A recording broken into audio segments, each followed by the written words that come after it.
I'll echo what Steve said. Thanks to everyone for coming out today. Appreciate Brian Conde and Michael Debates and everything that they did in organizing this. Certainly miss having Michael with football each and every day, but doing a great job with Lamont and our basketball team as well. So fantastic job by those guys putting this on. Appreciate Cobblestone hosting us. The course looks amazing, and know everyone had a really good time out there today. And a big thanks over there to Casey from Backstreets for the very kind, generous gift of the gift cards that he gave everyone as well. So thanks for your help on that.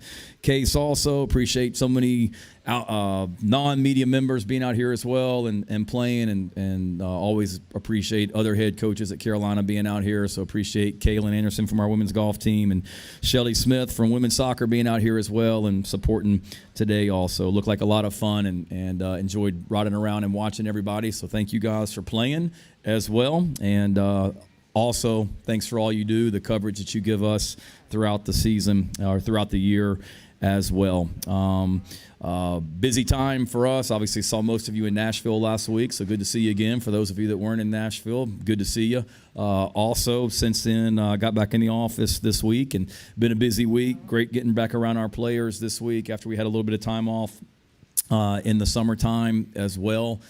Eager for you to visit with our coaches. I know you've visited with a lot of them already today. The rest of them that you'll have a chance to visit with once I get done up here. Really excited about the group of coaches. Appreciate Lonnie Teasley and Travian Robertson and Greg Atkins and Clyde Wren. They were literally up in Greenville earlier today speaking at our High School Coaches Association, their clinic.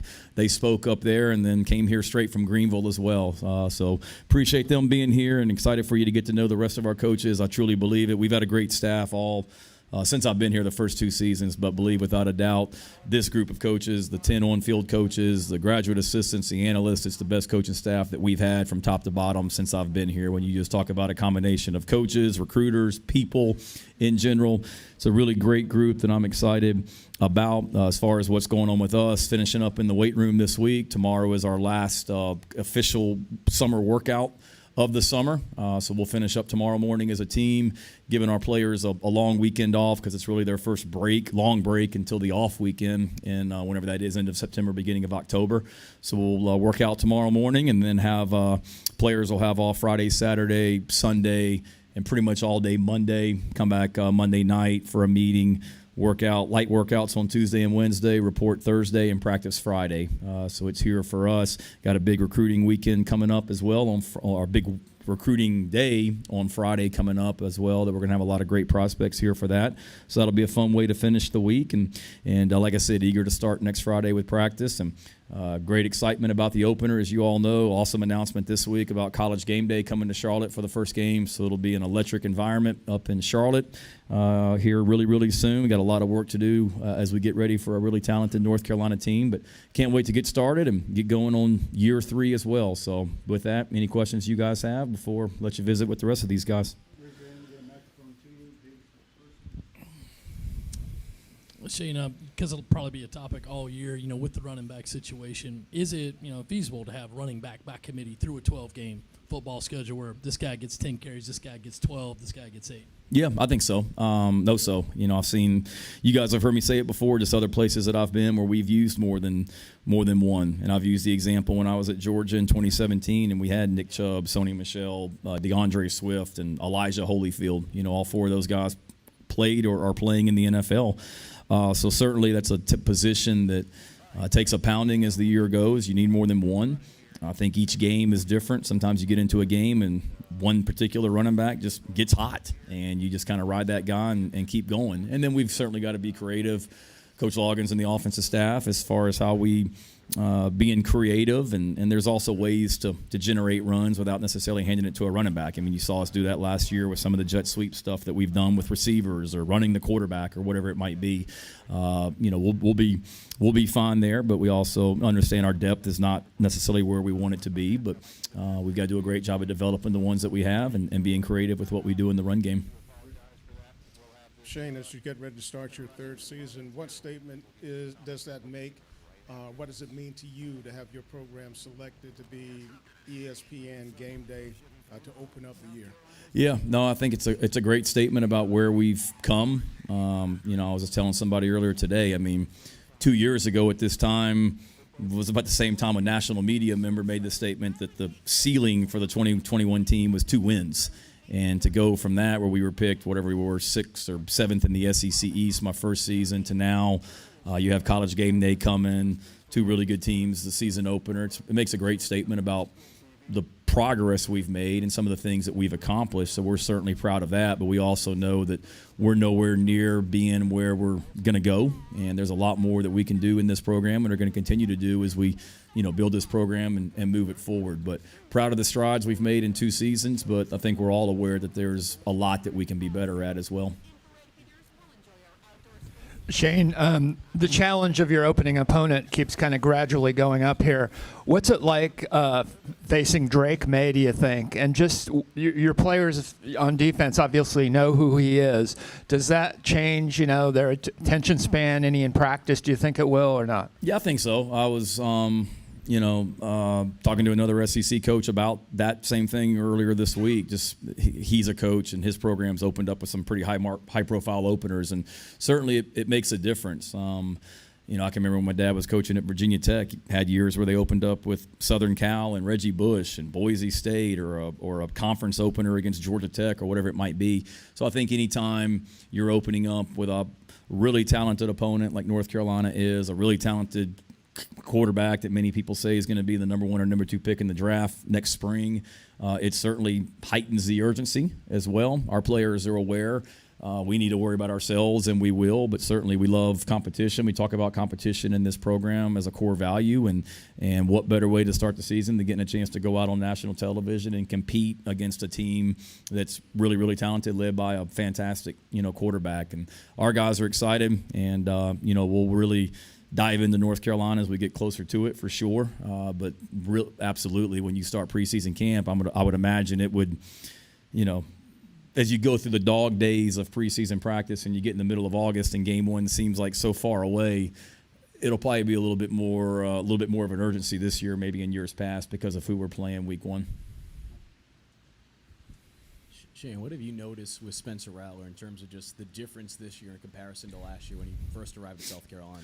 Yeah, I think Spencer's grown in so many ways as a person, player, leader, and even just since January when Dow came in and the relationship that they've built and how he's helped him in a short period of time. Finishing the way that he finished, talking about Spencer last season on the field, gave him great confidence. Not that he didn't have it already, but really gave him even more confidence going into 2023. He made a decision that was best for he and his family to return, and he's been awesome since he came back in January.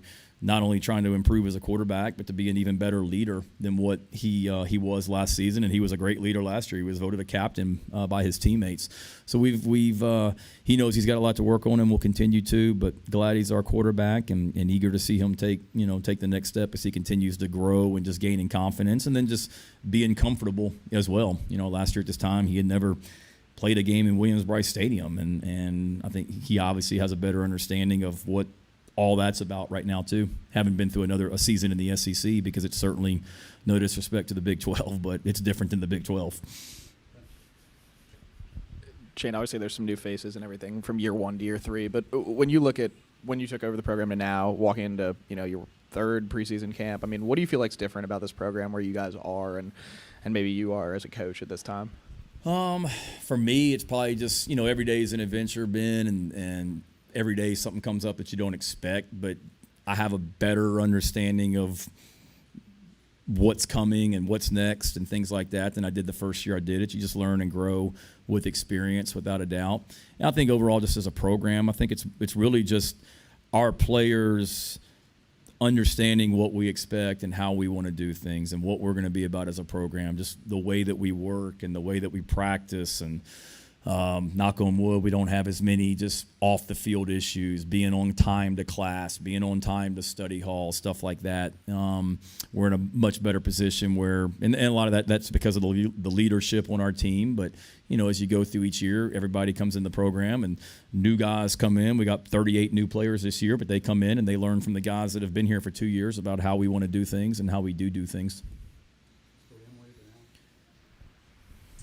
Kind of going off of that, going into year 3, now having 2 full recruiting classes that are all your guys and 2 transfer classes that are all your guys, does that change anything about how you kind of approach the start of the season with more of, your people in the room compared to holdovers from, the previous administration? Yeah, haven't thought about that, to be honest with you. Not really. I don't think so. 2021, the majority, none of those guys, other than the transfers that came in, I didn't recruit because the guys, the signing class was always already committed, but they were our guys in 2021. I think the only thing that's different now is the guys that we've now recruited into the program. You know them better, and I know their families. And 2021, the guys that were here, I knew them, but because of COVID, I really didn't have a chance to meet their families and things like that. That's different, but we felt like they were our guys in 2021. And they're certainly our guys now, and there's other guys still in the program that were recruited by the previous staff. But we're all one right now, and that doesn't really change anything as far as how we do things.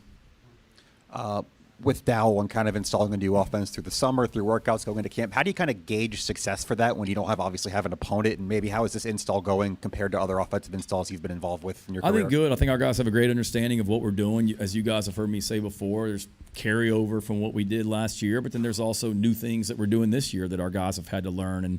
And I think it's been really good. I think Dow and the staff do a great job of not overcomplicating things and just trying to, do a lot but still keep it simple. And the fact that, the NCAA, you guys have heard me say this, allows us to do more with our players than in years past is really beneficial also, because what our players are hearing right now, there's new stuff that we've tweaked and added this summer, but they heard it in January, they heard it in February, they heard it in March and April with spring practice. They went home in May, they came back in June, and we get time with them on the field and in the meeting room. Same thing in July. Then we'll redo it all and reinstall it in August as well. So I like where we are as far as judging success. Obviously we're judged by wins and losses, and we won't know until up in Charlotte the first weekend in September. But I think for us it's more just our guys making a lot of mistakes in practice, mental errors, and are we operating efficiently in practice? You'll be able to see that and kind of judge where we are and maybe where we need to pull back, add, whatever it might be. Shane, talk about what it means to you to play North Carolina. That's a state you recruit against, a border state, and the interest with the fans having the bragging rights on who the real Carolina is and all. But what's that mean to your program? Yeah, I played golf this summer with some Tar Heel grads, and I heard about that for 18 holes. Just the real Carolina, little Carolina, big Carolina, all that stuff. No, it's exciting. I think rivalries are what makes college athletics great. To be able to do it in a neutral site, right in between both schools where there's tons of alumni in both schools. It's a natural rival in a ideal location. It's perfect in so many ways, just like the bowl game was 2 years ago. That was a great location for a bowl game because of the two teams that were involved in it. So it's an awesome way to start. Obviously, a lot of people feel that way. That's why ESPN and College Game Day are going to be there, but we also know what a big challenge it is. But certainly, and I think we have them on future schedules as well coming up, down the road, if I'm not mistaken. I read that in our media guide this year, so thank you for that, Steve. Great work on the future schedules. But no, I think it's a natural rival that we got a ton of respect for. And you're right, it is a state that we have had great success recruiting. We were talking about this yesterday as a coaching staff. You just look, Travian Robertson came from North Carolina, Melvin Ingram, Chris Culliver, on and on and on, just guys that were here when I was here, and I can name a bunch. So that will always be a state that's impactful for us in recruiting, and it has to be, being a border state. I'm sure you're aware that the U.S. Senate is taking up a bill about NIL legislation with some teeth to it and some guidelines and some laws. And Tommy Tuberville is one of those senators. If you were a U.S. senator and could write a law, having experience working in the NIL atmosphere, what would you write into a law? Wow, put me on the spot, Phil. That's a tough one. I'm going to get in trouble probably for what I say or don't say. That's a good question. I think there's a lot of things with NIL that can be better. And again, I'm in favor of it and want to help our players in any way and support name, image, and likeness. And I've told our players, and I mean it, I want to help them in any way that I can. And I'll do everything that I can to help them be able to capitalize on it if they've earned it. I think for me, it would start with what we as coaches are all looking for. Name, image, and likeness was implemented for student athletes to truly be able to capitalize on their name, image, and likeness. what it's turned into is buying players and pay for play and recruiting. And that's not what it was intended to be. So I would love to write a bill or have a law that, gets that a little bit under control, from that standpoint. And then certainly some protections for student athletes and things like that as well. So I think Commissioner Sankey, he's been very outspoken about what we're looking for as far as college athletics go. And from just a pure coaching staff, our coaching standpoint, that's what I would like to see, just where it's less recruiting inducement. Certainly you sell what your players are doing in from a name, image, and likeness standpoint, which we do. We got some guys that have been able to capitalize on theirs, and they're doing awesome things, but not necessarily that's the reason they come to your school because of something on the front end. And then I'd love to see a little bit more transparency, because that's one of my frustrations is there's just a lot of rumor out there about what certain guys are getting paid at different schools and things like that. And if there was just a little bit more transparency where everybody knew what everybody was getting, great. It would clean up a lot of the stuff of what guys are hearing that's not always the case.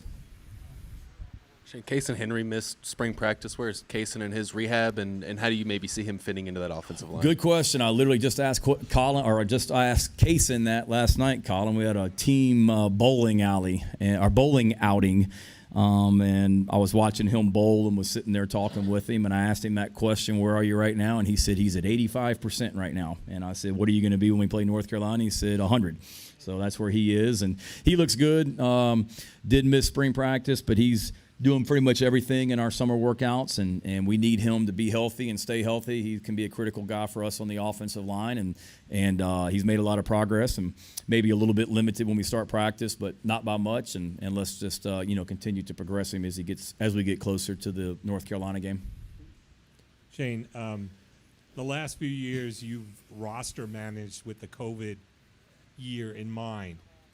As that comes to an end, what do you see going forward? Are you going to have a class where you might sign upwards of 30, 35 people or something like that? Yeah, I think every year's different, and it's harder than ever just because of the transfer portal and whatnot. You don't want to lose anyone. I want everybody in our program to stay, but it's just reality.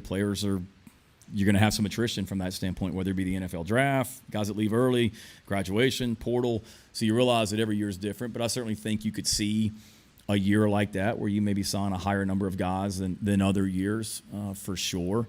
The thing I see is you just forget about that COVID year, because we got so many guys on our team that are truly seniors that still have another year. I told Juice yesterday, I know I didn't take you to SEC Media Day last year, but come on back, man. I'll take you next year, because he's got another year if he wants it as well. So there's a lot of guys like that, yes, they're seniors, but they still have another year also. So that's the one thing that I got to constantly remind myself of is, yeah, this guy's a senior, but he's technically could come back if he wanted to. And we got a lot of guys like that. So that's the thing that you just got to keep that in mind as far as how you're balancing the roster and trying to manage your 85 scholarships. Yesterday, Mac Brown basically said he wished he had a game to prepare for South Carolina North Carolina game. I was interested in your opinion on openers, big games versus maybe some that don't draw as much attention, because obviously with ESPN Game Day and everything, this is a big game. How do you feel about games early on that draw a lot of attention as opposed to maybe some slighter games? I love it. One, I would agree with him, not necessarily a game. I would love, as I've said before, and I'll say it again, a preseason game or a scrimmage against another program would be awesome. I've been saying that for 15 years to lead into it, because as you guys have heard me say, we're the only sport at any level that doesn't get a preseason exhibition game, scrimmage, whatever, any sport, any level. So I'd love to see that change. I like it because it's one of those, it's early in the season. Oregon got the beat out of them by Georgia last season in game one. I mean, was it 49-3? And went on and had a fantastic season, won the Holiday Bowl, and that's all anybody talks about. Point being that no matter what happens in this North Carolina game, you got 11 games after that, and it's a long, long season. So I love it just from the standpoint, the urgency that it creates with your players throughout the summer. The excitement the fans are going to have and already have about that game, the electric atmosphere that we're going to get to play in Charlotte on that night. national television. I mean, it's awesome. From an exposure standpoint, you couldn't ask, for anything else as well. And certainly me as the head coach and our coaching staff, we got to do an amazing job in the month of August of getting our guys ready to play, and knowing that we've been a team the last 2 seasons that have, from game 1 to game 12, we have gotten better as the year has gone on, and we've played our best football down the stretch the last 2 years. And regardless of what happens against North Carolina, we know that we've got to be that same team, and the whole thing for us is going to be, let's be better the next week against Furman than what we were against North Carolina, and on and on and on. With the offensive line, obviously things changed a little bit during the spring game. How do you guys approach trying to figure out your best 5 and how much time you got? Yeah. About a month. Lonnie and Greg and I were talking about that yesterday. It'll be piecing it together for sure, and I feel confident about the guys that we have. And when I say piecing it together, we're fortunate that we have a lot of flexibility on the offensive line. I mean, you guys saw Rashawn Lee in the spring game. He played center. He finished the game as our right tackle.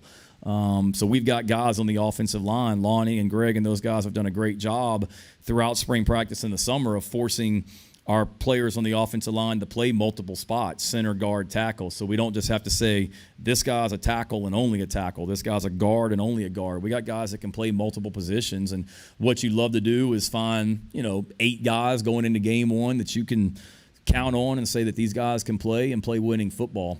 So we're going to we've got some returners that need to continue to develop and grow, and confident those guys will, whether it be Rashawn, Trey Jones, Tyshawn, Ja'Kai, you name it. We've got some incoming freshmen that we're going to have to play, that need to be ready to play, and will be some transfers that have come in. So there's a lot of unknowns about the position because we got some guys that we haven't even seen practice yet, which maybe whether it be the incoming freshmen or 2 transfers that came in over the summer. So it'll be a big August that we've got to see where these guys are, get them better in a hurry, and then just know that throughout the season our depth is not where we need it to be on the offensive line right now, but we've got a lot of position flexibility along all 5 spots that will help us as the year goes on.